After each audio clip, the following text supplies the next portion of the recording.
Suudada saaxiibayaal maanta waxaa idiin wadaa filim cusub. Filimka magaciisana waxaa la dhahaa Shop for Killer. Kahor inta aanan bilaabin waa inaad channelkeena subscribe saartaa. Video intuu kusoo gaarin aad like-tiisa sii saartaa. Filimkan wuxuu ku bilaabanaa tooraha loo magacaabo G-Man oo qorsheynayo inuu ka arguto ururka ugu halista badan ee dalka. Ujeedadiisa ma ahan kaliya inuu ka arguto dadkaas sugtaya inay noloshiisa soo afjaraan, balse sidoo kale waa inuu ilaaliyaa gabadhu adeer ku yahay ee Jian. Si aysan ayada u noqonin dhibanaha xiga, waxaa arrinta ugu yaabka badan waxay tahay in G-Man hore loo rumaysnaa inuu geeriyooday. xataa asaga naftirkiisa ayaa si inuu ka codsamaynayo qorshaha isagoo iska dhigaya inuu geeriyooday si uu cadowgiisa ugu dhunto. dadkao dhan waxay aaminsaneen inuusan nooleen, halka asagana si qarsoodiya uu shaqaynayay qorshihiisa argudashada maadaama qof walba haysta inuu dhintay. markii uu dib ugu soo laabtay howlgalkiisa qarsoonaa, wuxuu bilaabayaa inuu mid uga arguto cadowgiisa. dhanka kale Jian markay indhaheeda ku aragtay adeerkeeda oo nool, si degdeg ah ayay uga soo ordaysaa iyadoo doonaysa inay habsiiso. waxayba gebi ahaan rumaysan kari weyday inuu weli nool yahay. Jian kalsooni buuxda waxay ku qabtay inuu dhintay, sababtoo ayada laftirkeeda waxay kasoo qayb gashay aaskiisa. sidaas darteed waxaa laga yaabaa muddadaas oo dhan dadka isugu qancinayo inuu geeriyooday. laakiin kahor inta aanay ogaanin sirtaas aan dib ugu noqon bilowga sheekadeena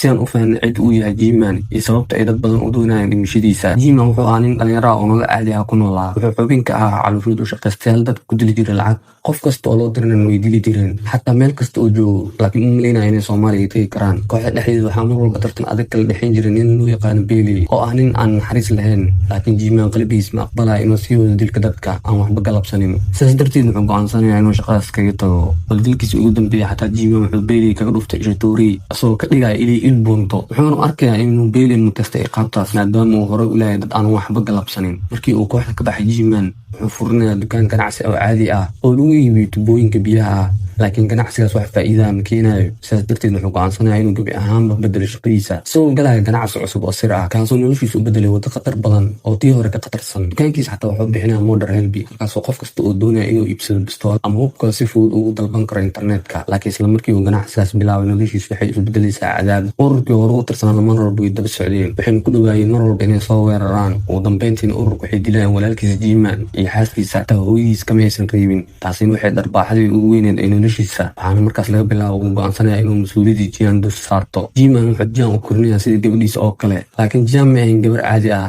maadaama ay kusoo kortay gacan ku dhiigle gacantiisa. waxayna yaraanteeda arki jirtay meydad iyo dagaalo badan. markastay aragto waxyaabahaas waxay isku qancin jirtay inay yihiin tuugo ama dambiilayaal caadi ah. mar walban waxay dhihi jirta adeerkay waa nin wanaagsan, mana ogeyn xaqiiqada dhabta ay noloshiisa. maalin maalmaha ka mid ah sarkaal booliis ayaa Jian soo wacayo, wuxuuna u sheegayaa waan ku xumaa adeerkaadii wuu geeriyooday. Jian waxay tegaysaa meesha meydadka lagu qaboojiyo. ayada naftirkeeda xataa way rumaysanaysaa inuu dhinto adeerkeeda, laakiin nasiib daro halkaas kuma ekaanin. geeridiis kadib xataa waxay ogaatay in adeerkeeda uu ahaa milkiilaha dukaan sir ah oo lagu iibiyo hubka. waxaa intaa u dheeraad qof ayaa jabsanaya nidaamka dukaankaas, wuxuuna ogaanayaa goobta ay Jian hadda ku sugan tahay. nasiib wanaag G-Man xataa wuxuu horey amar ugu bixinayaa shaqaalihiisa iyo macaamiisha dukaanka inay difaacaan Jian haddii lasoo weeraro maalin uun. markii ururka dhammaantood ay soo weerareen Jian, ayadaha xataa way dagaalamaysaa, waxayna go-aan ku gaaraysaa inay dagaalka sii wado. meeshan waxaa ka dhacaya xasuuq dhab ah. dadkii kalena waxay caawinayeen ayada. Jian xataa waxay dilaysaa mid ka mid ah hogaamiyaasha oo lagu magacaabo Song. kadib dagaalka iyadoo daalin ayay guriga hortiisa fadhiisanaysaa, halkaasna saaxiibadeeda waxay nadiifinayeen raadkii dagaalka. isla markaasna gaari ayaa si tartiib ah gurigooda ugu soo leexanayo, wuuna istaagaya. waxaana kasoo degaya qofkii ugu dambeeyay ee Jian filaysay inay aragto. qofkaasna ayaa noqonaya lama filaanka ugu weyn ee saysunto. kadib sheekadan waxay dib ugu noqonaysaa G-Man oo markaan la joogo kooxdiisa gudaha saldhigooda qarsoon ugu sheekeynaya siduu ugu guulaystay inuu qof walba ku qanciyo inuu dhintay.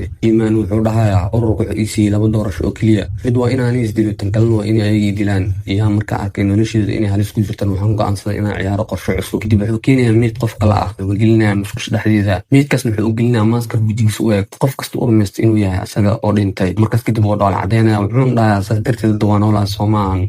intaas kadib wuxuu sheegayaa qorshihiisa xiga, wuxuuna dhahayaa ujeedadeen maan oo keliya inaan Bailey dilno. haddii Bailey la dilin, ururka intiisa kale way dagaalami karaan. sidaas darteedna waxaan go'aansaday inaan xado serverka sirta ee ururka, kaasoo lagu keliya dhammaan xogaha howlgaladooda qarsoon, dililka iyo dambiyadooda. serverkaasna wuxuu ku jiray qol aad loo ilaaliyo oo dhulka hoostiisa ah, xitaa wuxuu ku jiray meel biyaha dhexdeeda. waxaana ilaalinaya ciidamo hubeysan 24 saacadood kasto. laakiin G-Man wuxuu dhahayaa si kasta oo loo ilaaliyo waan xadi doonaa. qorshahoodan wuxuu ahaa markay xogtaas helaan inay urur ku cadaadiyaan ila dhibka ay ku hayaan ay ka joojiyaan. asigoo qorshaha sii sharaxayan telefoonkiisa ayaa soo dhacayo laakiin asaga kama jawaabayo booliiska la shaqeynaya ayaa telefoonka qabanayo waxaana soo wacay Jian booliiskan wuxuu ku dhahay adeerkaada wuu geeriyooday waxaad imaan kartaa qaboojiyaasha meydka lagu keediyo Jian wuxuu ogolaaday beeltaas isagoo rajeynayo ururka markay maqlaan geeridiisa inay iska dhaafi doonaan Jian laakiin muusan ogeyn in Jian la kulmi doonto dhibaato weyn kadib Jian wuxuu dib ugu laabanaya sharaxaad qorshihiisa dhahaya xarunta ururka meel walba waa laga ilaaliyaa ku gali karana ma jiro laakiin waxaan helnaa hal wado ay suurtagal ku tahay inaan gudaha u galno wadawaad kasta waxaa xarunta galgaaro qashin qaado kooxdan waxay go'aansanaysaa inay isku ekeysiiyaan shaqaalaha gaarigaas si ay gudaha ugu galaan albaabka weyn oo ayagoo laga shakinin kadib Jian wuxuu shaqooyin u qaybinaya kooxdiisa mid waxaa loo xilsaaraya inuu dabsado nidaamka kaamirooyinka mid kalena waxaa loo diraya inuu qarxiyo qolka seefarka oo ku jiro si nidaamka dhowta qalqal u galo Jian laftarkiisa wuxuu isku ekeysiin doonaa Bailey si uu gudaha ugu dhex socdo asagoo aan laga shakinin ugu dambeyn Jian waxaa loo diraya inuu banaanka ka ilaaliyo kooxda una sheega haddii ay khatar soo wajahdo maalintii xigtay kooxda Jian waxay gaarayaan albaabka weyn ee xarunta ururka ayagoo wata gaarigii qashinka markay halkaas gaarayna mid ka mid ah ilaalada amniga ayaa ka shakiyey wuxuuna go'aansanaya inuu si taxadar leh u baaro dhammaan fuustooyinkii sanduuqyada saaran gaarigaas nasiib wanaag markuu u furay fuustooyinkii ur aad u xun ayuu meeshaas kasoo baxaayo ninkii waardiyahan wuxuu bilaabaya inuu qabsado wuxuuna ku dhahayaa iska tag intaa kadib inuu doonaya inaan sii baara urkan tirada badan markay gudaha soo galeen kuwii fuustooyinka ku dhuumanaya ayaa si degdeg usoo baxaayo waxayna bilaabaya inay isku diyaariyaan howlgalkooda laakiin isla waqtigaas Jian ayaa soo wacayo baasi nin lagu magacaabo wuxuuna u sheegayaa inay Jian dhibaato ku jirto wuxuuna dhahay waa inaad si degdeg meesha ugu baxdaa waxaa rabaa inaad difaacid Jian baasin wuxuu si degdeg ugu baxaya howlgalkiisa wuxuuna difaacaya gabadhaas dhanka kale saaxiibkiis keligiis ayaa watay wuxuuna si qarsooda ugu dhaqaaqaya gudaha dhismaha ilaa uu gaaray musqusha halkaas ayuu ka helayaa marinka habamareenka ah wuxuuna u galayaa si aan cidna u arkaynin isla waqtigaas Jian wuxuu xirnaa maaskaradii Bailey wuxuuna gebi ahaanba isku bedelayaa muuqaalkiisa markii uu gaaray albaabka xaruntan laakiin daqiiqadii u dambeysay saaxiibkiis ayaa jabsanaya nidaamka amniga wuxuuna dhegta uu sheegayaa furaha sirta ee maalintaas la isticmaalayay markii Jian uu gudaha galayna wuxuu si toos ugu aadayaa baqaarka hubka halkaas wuxuu hal fiir dhac ku siinayaa ninkii waardiyaha ka ahaa kadib wuxuu bilaabaya inuu qaato hubkii iyo walxii qarxaya uu qorshaystay laakiin inta hoos ku jirin laba ribood ayaa si lama filaan ah usoo weerarayo si kastaba ahaatee Jian wuxuu bilaabayaa dagaal culus wuxuuna ugu dambeyntii ka adkaanayaa labadii ribood markii uu ka baxay baqaarkani wuxuu bilaabayaa inuu qarxiyo meel kala duwan oo ku dhijiyo si hadhowt waqtigooda markii loo gaaro nidaamka difaaca ee xaruntaas uu qalqal u galo dhanka kale saaxiibkiisa wuxuu arkayaa shaqaalihii dayactirka ee hubinaya seerfarka markii ay shaqadooda dhameeyeen seerfarku wuxuu bilaabayaa inuu dib ugu laabto meeshii biyaha hoostooda ahaa saaxiibkiisana si degdeg ayuu ugu soo degayaa marinka wuxuuna hal fiir asiga ku dhufanayaa ninkii waardiyaha ee qolka joogay kadib wuxuu riixaya batoonkii joojinaya dhaqdhaqaaqa seerfarka ilbiriqsiyadii ugu dambeysay kahor intuusan biyaha hoostooda gelin isla markaas Jian ayaa qolka soo galayo wuxuuna ku dhahayaa qarxadii waan rakibay kuwa harayna waa inaan adiga rakibtaa si hadhowt Bailey usoo afjarno wuxuuna shaashada ka daawanaya dhaqdhaqaaq kasta oo xarunta ka socdo wuxuuna dhahayaa waxaan dareemayaa in Jian weli nool yahay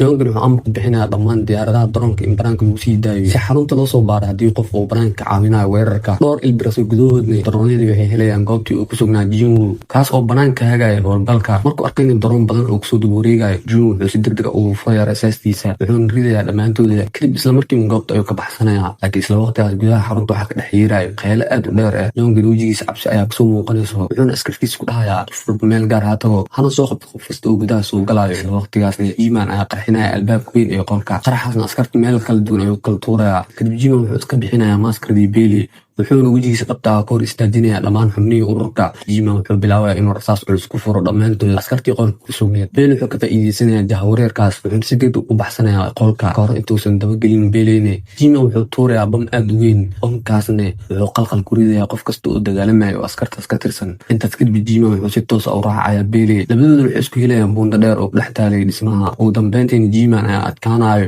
Bailey wuxuu ku siganayaa inuu meel dheer ka dhaco kadib isaga ayaa istuurayo markii uu dhacay waxaa la ogaaday inuusan dhimanin wuxuuna ku dhacay meel ciid badan leh taasoo badbaadisay noloshiisa dhanka kale Jian wuxuu ogaanayaa ciidamada ururka oo soo badanayo sidaas darteed wuxuu cararayaa dhanka saqafka sare ee dhismaha markuu saqafka soo gaarayn wuxuu arkayaa Yoonka iyo xubnihiisa oo hubeysan Jian ayaa labada gacmood kor u taagaya isagoo iska dhigaya inuu isdhiibay dhammaan xubnihii ururka wuxuu maleynaya inuu quustay isla waqtigaas waxaa cirka kasoo muuqanaya diyaarada helikabtar ah waxay isla markiiba rasaas ku furaysaa labadii daroon ee Yoonka la helinayay labadii daroonna meesha ayay ku burburayaan Jian wuxuu bilaabaya inuu wado dhanka helikabtarka iyadoo rasaas culus ku socoto askartii ururka waxay isku dayayaan inay kor istaagaan howlgalkoodii wuxuu noqday mid guuleystay dhanka kale sheekadan waxay u wareegaysaa Jian waxay fadhidaa banaanka gurigeeda iyadoo jirkeeda oo ka muuqda dhaawacyo aad u badan sababtoo ah dagaal culus ayaa la gashay kooxdii weerarka soo qaaday ayadoo weli banaanka iska fadhidan waxay arkaysaa gaari gurigeeda kusoo leexanayo qofkii gaarigaas kusoo degana wuxuu ahaa qofkii u dambeeyey ee filaysay inay aragto Jian markay aragtana indhaha ayay kor u taagaysaa waxayna rumaysan Chris wixii aragtay waxay si dhab ah u rumaysatay geeridiisa laakiin Jimmy halkuu isdifaaci lahaa si adag ayuu hab u siinayaa wuxuuna u sheegayaa inuu aad uga xiisay qaybtaan halkaas ay nagu joogaysa adigana waxaa kaa cabsanaya fiidigan aa ka heshay inaa like saartid oo comment qurux badan aad noo soo qortid sidaas iyo nabadgelyo